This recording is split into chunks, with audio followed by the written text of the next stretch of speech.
Hi friends. तो आज मैं आपको बताऊंगा नेपाल में जो हो रहा है वो क्यों हो रहा है, इसका पीछे का कारण क्या है।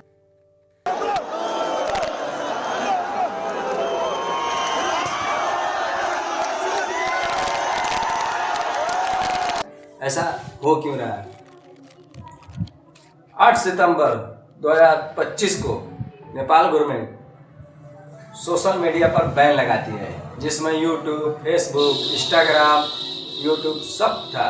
ऐसे 25 एप्लीकेशन थे जिसमें नेपाल गवर्नमेंट बैन कर देती है, जिसके वजह से जो नई जनरेशन के युवा है, जिसे जेंगी कहते हैं, वो नेपाल की सड़कों पे उतर जाते हैं। खास करके काठमांडू में सड़कों पे उतर कर प्रोटेस्ट करने लगते हैं। ये प्रोटेस्ट मार्च करते हुए जा रही थी पार्लियामेंट की तरफ। उनका जाना ही था पार्लियामेंट के वहाँ जाके बैठ के धरना देते और इसके खिलाफ प्रोटेस्ट करते। नेपाल सरकार क्या करती है, इनको बीच में रोकने के लिए ही पुलिस लगा देती है, और पुलिस लगाने के बाद पुलिस इनको रोकती है। जब ये नहीं रोकते हैं तो उन पे आंसू गैस के गोले छोड़े जाते हैं, वाटर कैनल छोड़े जाते हैं और रबर बुलेट चलाई जाती है, जिसकी वजह से ये प्रोटेस्टर और भड़क जाते हैं, गुस्से में आ जाते हैं और ये पार्लियामेंट के अंदर ही घुस जाते हैं। जिसकी वजह से जो पुलिस करती है वो आपकी सोच में भी नहीं आया होगा। यहाँ नेपाल की पुलिस क्या करती है, सीधा अंधाधुंध फायरिंग स्टार्ट कर देती है और करीब वहीं पर 19 लोगों की जान चली जाती है। 400 से ज़्यादा लोग घायल हो जाते हैं। जब इतना लोग घायल हो जाते हैं, 19 लोग डेथ कर जाते हैं, ये न्यूज़ जैसे ही नेपाल में फैलती है तो जो प्रोटेस्ट नहीं भी कर रहे थे वो भी ये प्रोटेस्ट में जुड़ जाते हैं।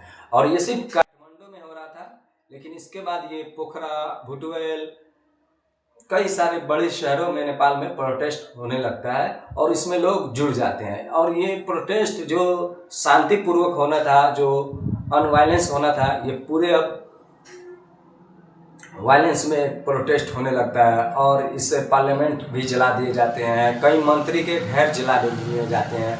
एक पूर्व प्रधानमंत्री के घर जला रहे थे, उसमें ही उनकी वाइफ का डेथ हो जाता है। तो ये और फाइनेंस मिनिस्टर के लोग दौड़ा दौड़ा के सड़क पे जूता से मारते हैं।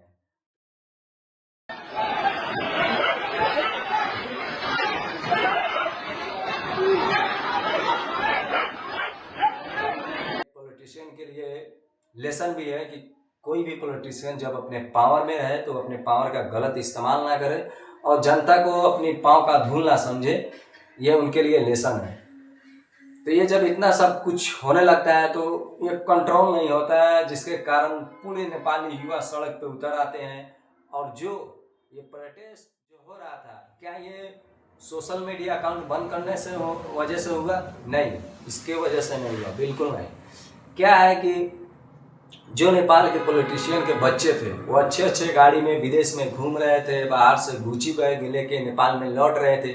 जो नेपाली आम नागरिक युवा है, वहाँ पे बेरोजगारी इतनी और करप्शन इतना नेता लोग कर रहे थे कि इनकी कोई रोजगार नहीं मिलता था। वहाँ के रोजगार करने के लिए लोग दूसरे कंट्री में जाते थे, कतर, यूएई, ओमान, रसिया, बहरीन।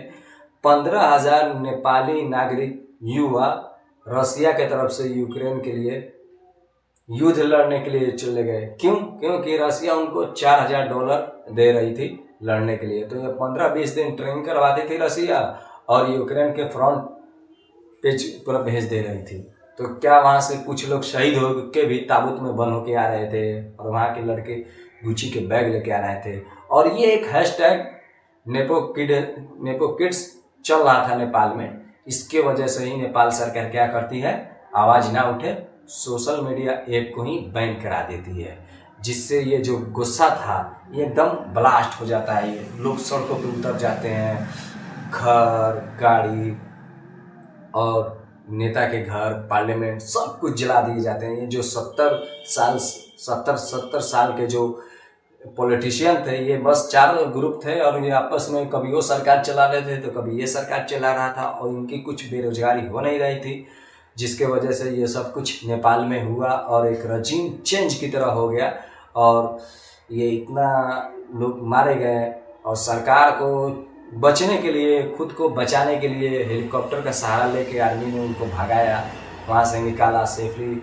अब क्या है कि नेपाल का जो भी पूरा कंट्रोल है वो आर्मी अपने हाथों में ले ली है। और नेपाल आर्मी का कहना ही है कि हम ये सबको कंट्रोल कर रहे हैं, सरकार हम नहीं चलाएंगे। यानी कि अब वो सरकार नहीं चलाएंगे, सरकार फिर वही नेपाली युवा को चुनना पड़ेगा। उन्होंने बहुत ही मतलब जो प्रोटेस्ट किए हैं, उनका प्रोटेस्ट का जो ये था वो मिला है। अब वो लोग खुद अपना एक सरकार बनाएंगे, रजीम चेंज होगा, जो भी मतलब उनका संविधान होगा। 10 साल पहले ही संविधान लागू हुआ था, वो भी संविधान अब दूसरा लगने वाला था। लेकिन ये जला देने से जो प्रोटेस्टर से, उनको ये जलाना नहीं चाहिए था। जो भी सबूत था, क्या करप्शन, वो सब मतलब जल चुका है। अब इसके बीच में क्या होता है देखिए, आगे का जैसे ही अपडेट आएगा हम आपको बताएंगे। तो मेरा चैनल को आप लोग सब्सक्राइब जरूर करिए।